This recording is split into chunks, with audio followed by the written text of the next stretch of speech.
Hey runners, what's going on? It's Hey Coach Ryan episode 20. I'm Coach Ryan Knapp and thank you so much for tuning in.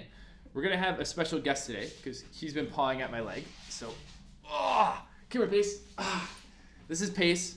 He's our youngest border collie. He just turned 1. We ran for 7 miles today outside on the trail, so he's a little beat up. So I think he just needs to rest a little bit. But it's episode 20 and I just decided to do Hey Coach Ryan on a whim, and we've done 20 questions so far, and I hope the questions keep coming. I'd love to add multiple questions into the show, but I feel like people ask so many great questions that I want to make sure we give them time, and I don't really want to shoot a 30-minute long video because I respect your time. So I love to keep them right around, between 5 to 10 minutes. For all of you out in the East Coast, down south toward Virginia, Washington, D.C., hope you're all safe. Hope the snow doesn't get you that bad. I want some snow up here in Boston. I got snowshoes for Christmas, but I haven't been able to go out and use them yet. So I'm anxiously waiting. We're only supposed to get an inch or 3, and that's not really going to be enough.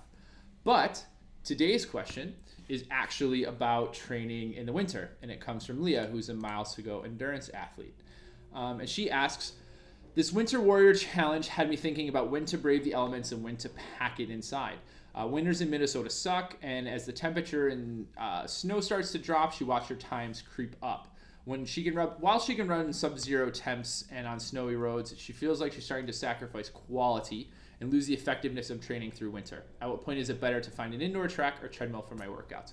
It's a great question, and it just speaks to Leah's nature because she's thinking critically about these things. She's also a coach and actually a trainer as well, not a personal trainer, trainer, athletic trainer. So she probably sees these issues herself. So I look at this from 2 different ways, right? I look at it from a safety point of view, and I look at it from a workout effectiveness point of view. So let's talk about the safety part first. So when you're outside and you are running in the cold, and it's super, super frigid cold, you have to make sure you have the right gear. Those of you that are going high into the mountains and stuff, I hope you have experience doing it and make sure that you obviously take the gear that you need.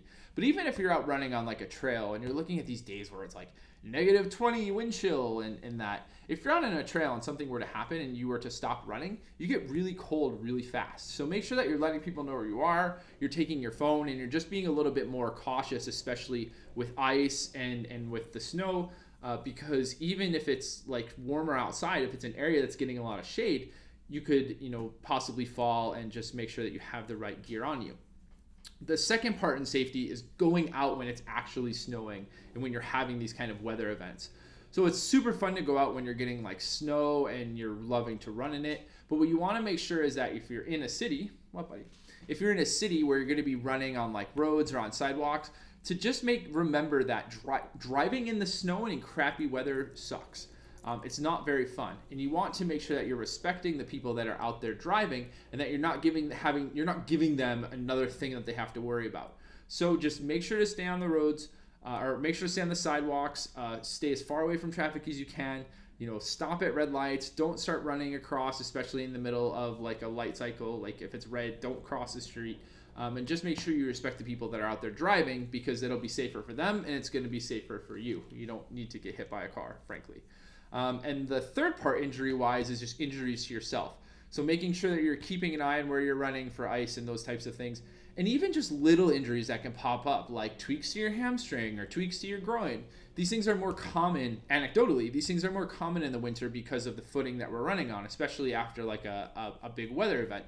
So you don't want to go out and pull a hamstring or strain your quad or something because you were out running. So just make sure you're keeping an eye on where you're running, and you're keeping yourself away from possible injury risks. What do you want to do? You want to go down? Yeah, you're just looking around. Okay, so those are the safety things. Always safety first, right? And making sure you're having reflective gear, all that good stuff. The next part we'll look at is the effectiveness of training. And it's true. The workouts are definitely affected by the weather, and especially in snow, because you're basically slipping around, or when it's colder. For some people, it's just harder. It feels harder for them to run faster. What I would say is that most people are in a part of training where they're working on general fitness and building their base and building their general strength for 2016. There's not a lot of big races that are coming up. On the ultra calendar, we just had Bandera, Rocky Raccoon 50 and 100 are coming up here in a little bit. Everybody, you want to go down? Go ahead.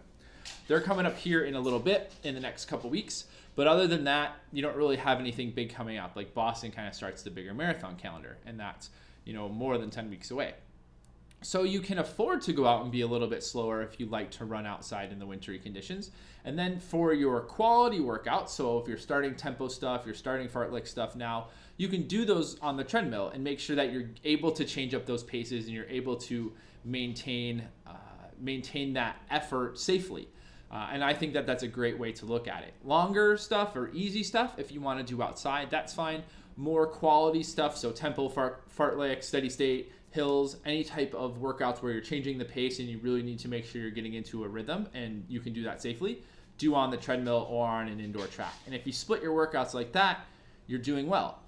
If you want to go out and run some trails and run some tempo or fartlek stuff on the trails, I think that that's a good way to do it. Just make sure, just be flexible. Be flexible with the areas you are. Like today, it's actually a pretty nice day here in Boston, and I went out and ran the loop that I usually run at the Fells, and there are some areas that are super, super icy. So even if I was doing like a tempo run, I'd have to be very aware of those areas and just make sure that I'm going around them or walking through them pretty slow. So you can't be type A sort of with those workouts if you're going outside. Just making sure that you're getting the best out of the workout, but more importantly, you stay safe because you want to start 2016 injury free. And if you pick up a silly injury because you had to go outside and do it, it's not something you want to do. The Winter Warrior is a challenge that we're doing at Miles to Go, which is actually put on by Marathon Sports here in Boston, where they challenge you to go outside and run 1, 3, or 5 miles every day in January. And it's great to do, but you want to just make sure that you're safe doing it too. And so, you have to always balance those things. So that's the basics. Always make sure that you're safe, first of all, and then make sure for the quantity workouts that you're outside. You can go outside. So the longer stuff, the easier stuff, the recovery stuff, and then more of the quality stuff you can probably stay in. I guess Pace wants to stay by because he's pawing at me again. Oh, here he is. So that's episode 20. It's been so fun to answer and do this show. I did it on a whim and I wasn't really sure what it was going to be, and it's been a lot of fun to answer questions for a wider audience and also have these questions available. So next winter when the same question comes up, we have them up. So make sure to ask more questions. You can use the hashtag HeyCoachRyan. You can find it on Facebook, on Twitter, on Instagram, or just get in touch with me on any of those platforms and ask me a question and I will be sure to answer it.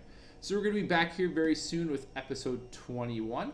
Thanks so much for tuning in and for getting us to episode 20 and for indulging Pace's presence in this video.